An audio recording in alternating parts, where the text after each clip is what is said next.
السلام عليكم ورحمة الله وبركاته. أهلا وسهلا بيكم في فيديو جديد على قناة ضربة مفك. القناة بتقدم لك كل جديد في عالم الموبايلات والتقنية بطريقة بسيطة ومفهومة لكل الناس. هتلاقوا هنا شروحات سهلة وبسيطة ومراجعات لأجدد الموبايلات في السوق، ونصايح تخليك تستخدم موبايلك صح وتستفيد منه لأقصى درجة من غير تعقيد ولا وجع دماغ. أهلا بيكم في فيديو جديد، ومعانا النهاردة واحد من أشهر موبايلات أونر في الفئة المتوسطة، واللي دايما بيشد انتباه الناس بسبب بطاريته الضخمة وخاماته اللي تتحمل الشغل الجامد. خلينا ندخل مباشرة ونتعرف على Honor X9B. Honor X9D بيكمل نفس لغة التصميم الخاصة بسلسلة X9 مع فريم دايري للكاميرات الخلفية في كاميرتين. ظهر الموبايل بيجي يا جلد يا بلاستيك على حسب اللون، والفريم الجانبي كله مصنوع من البلاستيك. البروز اللي موجود في الكاميرات بسيط وبيتم التغلب عليه بسهولة بالجراب اللي جاي في العلبة. الموبايل معمول لتحمل الظروف القاسية، وده أحد أهم أسباب نجاح السلسلة.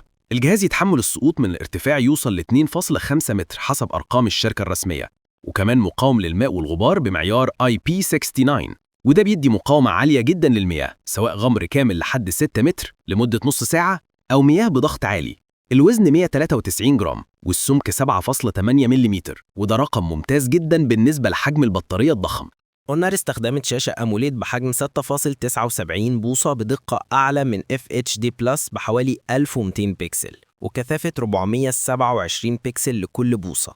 الشاشة بتدعم معدل تحديث 120 هرتز، وده بيدي سلاسة كبيرة في التصفح والألعاب. سطوع الشاشة قوي جدا، بيوصل ل 1800 شمعة وبيوصل ل 6000 شمعة في ضروس معينة، فمش هتقابل أي مشكلة تحت الشمس المباشرة.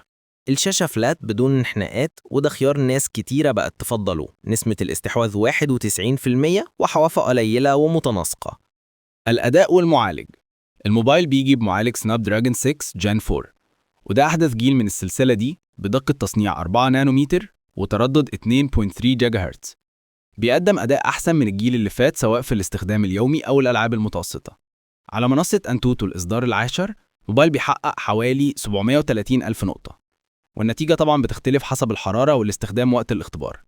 الجهاز بيجي بنسختين تخزين، 256 جيجا بلس 12 رام، 512 جيجا بلس 12 رام. الكاميرات في الظهر عندك كاميرتين، الأساسية 108 ميجا بكسل بفتحة f1.8 مع تركيز تلقائي وتثبيت بصري وIS، والكاميرا التانية 5 ميجا بكسل للتصوير الواسع. تصوير الفيديو من الكاميرا الخلفية يوصل ل 4K at 30 fps، والكاميرا الأمامية 16 ميجا بكسل بفتحة f2.5 وتصور فيديو 1080p at 30 fps. البطارية من أهم نقاط القوة في الموبايل.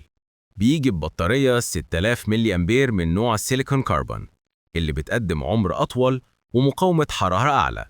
الجهاز بيدعم شحن سريع 66 واط، والشاحن موجود في العلبة. كمان بيدعم الشحن العكسي 7.5 واط، تقدر تشحن أي جهاز تاني من خلاله.